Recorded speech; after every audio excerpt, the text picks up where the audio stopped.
Once unboxed, on the back of the device you'll find the buttons and ports needed to operate it. Plug in the power cable, then switch the device on with the power switch on the back, and wait until the MyTakeaway app starts up.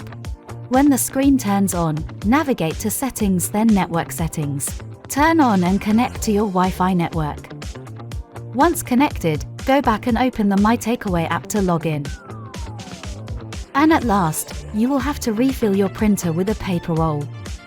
Follow the steps shown on screen to proceed with the same.